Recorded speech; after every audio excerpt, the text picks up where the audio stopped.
Normal distribution के एक और लेक्चर में खुश आमदीद। इस लेक्चर में हमने एग्जांपल्स करनी है। एग्जांपल्स क्या करनी है कि हमने स्टैंडर्ड नॉर्मल को जनरल नॉर्मल में कन्वर्ट करना है और जनरल नॉर्मल को स्टैंडर्ड नॉर्मल में कन्वर्ट करना है। सो एग्जांपल्स के लिए हमें कुछ बैकग्राउंड पता होना चाहिए। पहले बैकग्राउंड करते हैं, बाद में एग्जांपल्स करते हैं। सो बैकग्राउंड इस तरह से है कि जो जनरल नॉर्मल डिस्ट्रीब्यूशन है उसका जो प्रोबेबिलिटी डेंसिटी फंक्शन है उसकी इक्वेशन ये वाली है, और जो स्टैंडर्ड नॉर्मल डिस्ट्रीब्यूशन है उसका जो प्रोबेबिलिटी डेंसिटी फंक्शन है उसकी इक्वेशन ये वाली है। और इन दो इक्वेशंस को अगर हम गौर से देखें तो हमें पता लगेगा कि जो स्टैंडर्ड नॉर्मल डिस्ट्रीब्यूशन का रैंडम वेरिएबल है जिसे हम z कहते हैं, जो z है वो इक्वल्स टू है इस वाली वैल्यू के, क्योंकि हमने यहाँ पे इस पूरी चीज़ का स्केयर को z के स्केयर से रिप्लेस किया हुआ है। इससे ये पता लगा कि जो z है वो इक्वल्स टू है x minus mu over sigma, जहाँ पे जो z है वो रैंडम वेरिएबल है स्टैंडर्ड नॉर्मल डिस्ट्रीब्यूशन का, x जो है रैंडम वेरिएबल है जनरल नॉर्मल डिस्ट्रीब्यूशन का, म्यू जो है वो जो है एक्सपेक्टेड वैल्यू है जनरल नॉर्मल डिस्ट्रीब्यूशन की, और जो सिग्मा है वो स्टैंडर्ड डेविएशन है जनरल नॉर्मल डिस्ट्रीब्यूशन का। और ये इक्वेशन जो है हम बहुत यूज़फुल है। अगर हम इसको याद कर लें तो हम जो है किसी भी स्टैंडर्ड नॉर्मल को जनरल नॉर्मल में और जनरल नॉर्मल को स्टैंडर्ड में कन्वर्ट कर सकते हैं। तो हमें ये इक्वेशन जो है ना याद रखने की कोशिश करनी है। काफ़ी मुश्किल है याद करना, मगर कोशिश करनी चाहिए। एक और इम्पोर्टेंट बात यह है कि अगर हमारे पास CDF हो और वो CDF जो है वो जनरल नॉर्मल की हो तो उसको हम ज़्यादातर fx से रिप्रेजेंट कर रहे होते हैं। ये CDF है जनरल नॉर्मल की। और अगर हमारे पास CDF हो और वो CDF जो है वो स्टैंडर्ड नॉर्मल की हो तो उसको हम phi x से रिप्रेजेंट कर रहे होते हैं। तो हम उसको phi x से रिप्रेजेंट कर रहे होते हैं, phi z से रिप्रेजेंट कर रहे होते हैं। तो जहाँ हम phi z लिखेंगे वो CDF होगी स्टैंडर्ड नॉर्मल की, और जहाँ हम fx लिखेंगे वो CDF होगी जनरल नॉर्मल की। तो अब हम देखते हैं कि हमने कैसे कन्वर्ट करना है इन दोनों चीज़ों के दरमियान में। सो यहाँ पे हमने पहली जो इक्वेशन लिखना चाह रहे हैं, ये इक्वेशन है कि fx से phi x की तरफ, यानी कि phi z की तरफ, यानी कि जनरल नॉर्मल से, तो ये जनरल नॉर्मल है, से स्टैंडर्ड नॉर्मल की तरफ, वो हम कैसे जा सकते हैं। So let's start. सबसे पहले हमने लिखा जी f of x। इसका मतलब होता है f of x का कि प्रोबेबिलिटी कि रैंडम वेरिएबल x जो है वो लेस देन इक्वल्स टू कोई ख़ास वैल्यू x के है। अब इसके अंदर जो x है इसको हम रिप्लेस करना चाहते हैं इस इक्वेशन के मुताबिक, ताकि ये इक्वेशन जो है हमें x से z पे जाने में हेल्प करेगी। तो हम x को रिप्लेस कर देंगे यहाँ पे इस इक्वेशन के मुताबिक। इस इक्वेशन के मुताबिक जो x है वो इक्वल्स टू होगा सिग्मा, ऊपर चला जाएगा z के साथ, और ये जो माइनस म्यू है ये यहाँ जाके प्लस म्यू हो जाएगा। तो x होगा सिग्मा z प्लस म्यू इस इक्वेशन के मुताबिक। तो हम यहाँ लिखेंगे सो x होगा इस इक्वेशन के मुताबिक प्रोबेबिलिटी के x की जगह लिखेंगे सिग्मा z प्लस म्यू, ये x की जगह रिप्लेस कर दिया इस लेस देन इक्वल्स टू ख़ास वैल्यू x के। अब यहाँ से हम जो है z के लिए इस इक्वेशन को सॉल्व करना चाहते हैं, तो हमने लिखा जी probability of z is less than equals to x minus mu over sigma. हम बेसिकली म्यू और सिग्मा को सिर्फ ले गए, और ये किसके बराबर है, ये बराबर है phi of x minus mu over sigma. Hence हमारे पास इसकी इक्वेशन आ गई है।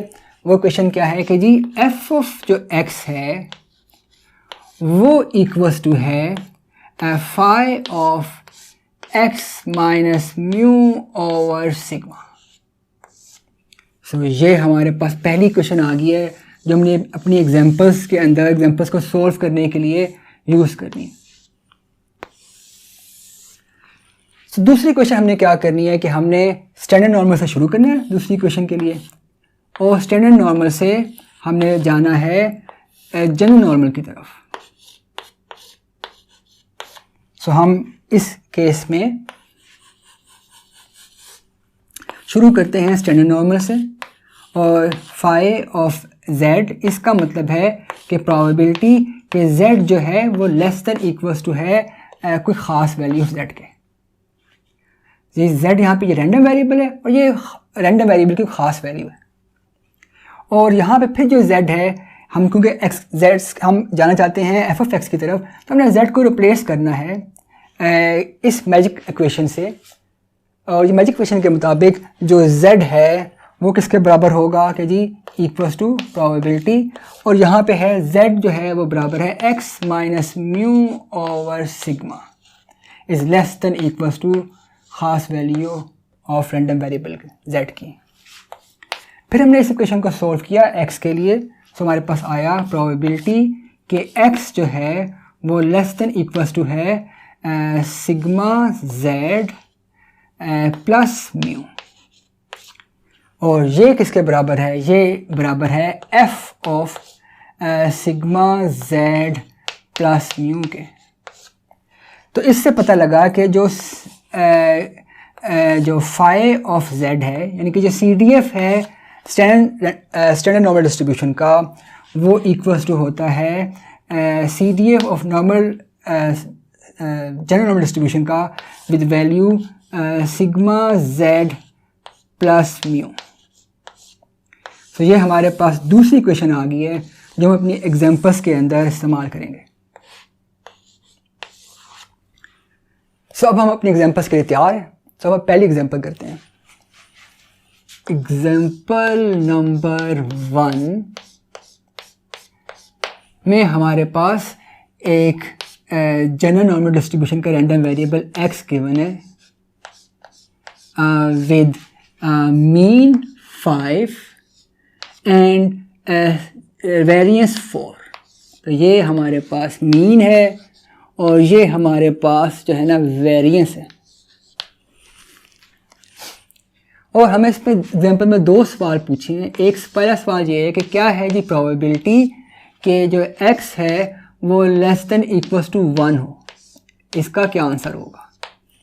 और जो सेकंड सवाल है b, उसमें क्या आ गया है कि जी प्रोबेबिलिटी कि जो x है वो -4 एंड -2 के दरमियान में हो, इसका क्या आंसर आएगा।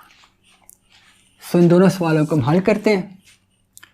तो जो a वाला पार्ट है प्रोबेबिलिटी कि x less than equals to 1 हो, तो ये तो बेसिकली ना CDF की एग्जांपल है। इसको हम ऐसा लिख सकते हैं कि G equals to f of 1। और फिर हम देखना है कि कौन सा फार्मूला इस्तेमाल करें कि हमारे पास स्टैंडर्ड नॉर्मल डिस्ट्रीब्यूशन आ जाए। तो हमें ये वाला फार्मूला इस्तेमाल करेंगे, ये वाला फार्मूला इस्तेमाल करेंगे तो हमारे पास आ जाएगा phi of x minus mu over sigma. x हमारे पास 1 है, तो आएगा जी 1 और माइनस माइनस प्लस हो गया क्योंकि मेरे पास -5 में म्यू है और यहाँ भी माइनस है, तो आएगा +5 ओवर 2। क्योंकि जो है सिग्मा स्केयर 4 है, इसका मतलब है सिग्मा जो है वो 2 है।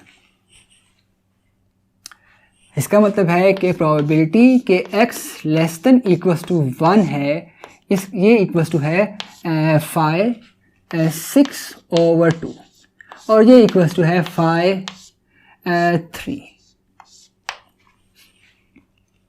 तो अब हमने क्या किया कि हमने जो है स्टैंडर्ड नॉर्मल डिस्ट्रीब्यूशन का कि CDF का जो टेबल है वो देखा और हम रो में गए जिस रो के अंदर 3 लिखा हुआ था, और फिर हम कॉलम पे गए जिस कॉलम पे 0 लिखा हुआ था, क्योंकि हमें 3.0 का आंसर चाहिए। तो उस वाले टेबल से हमें पता लगा कि जो फाई 3 है वो इक्वल्स टू है 0.99865 के। अब हमने जो है पार्ट बी का आंसर निकालना है। सो पार्ट बी में हमें कहा गया है कि x जो है वो रेंज के अंदर है, तो x का आंसर क्या होगा। सो हमने लिखा जी प्रोबेबिलिटी कि x जो है वो -4 से लेके -2 के दरमियान में हो तो इसका आंसर क्या होगा? तो इसका आंसर इक्वल टू है कि जो CDF है -2 का माइनस जो CDF है -4 का, तो ये इसके इक्वलेंट होता है कि हमारे पास जो सारी प्रोबेबिलिटीज़ का सम जो -2 तक है माइनस सारी प्रोबेबिलिटी का सम जो -4 तक है, अगर हम दोनों को माइनस कर दें तो हमारे पास ये रेंज आ जाएगी। सो अब हमने फिर से ये वाला फार्मूला लगाया और हमें पता लगा कि जो फाई यानी कि CDF जो है स्टैंडर्ड नॉर्मल डिस्ट्रीब्यूशन का, वो इक्वल टू होगा x minus mu over sigma के। x हमारे पास -2 है तो यह आएगा जी -2, म्यू हमारे पास -5 है और यहाँ भी माइनस है तो माइनस माइनस प्लस हो जाएगा, +5 ओवर 2।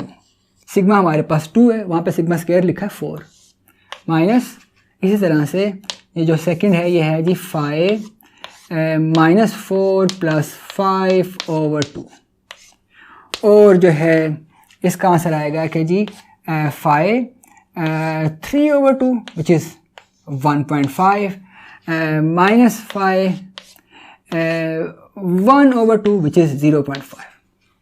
और फिर से हम जो है अपना स्टैंडर्ड नॉर्मल डिस्ट्रीब्यूशन का टेबल देखेंगे और इन दोनों का आंसर निकाल के उनका आपस में माइनस कर देंगे। और आई होप कि ये आप खुद कर सकते हैं, तो इस दफ़ा मैं दोबारा से ये काम नहीं कर रहा, तो यहाँ पे कोई ना कोई आंसर जो है हमारे निकल आएगा जो हम लिख सकते हैं।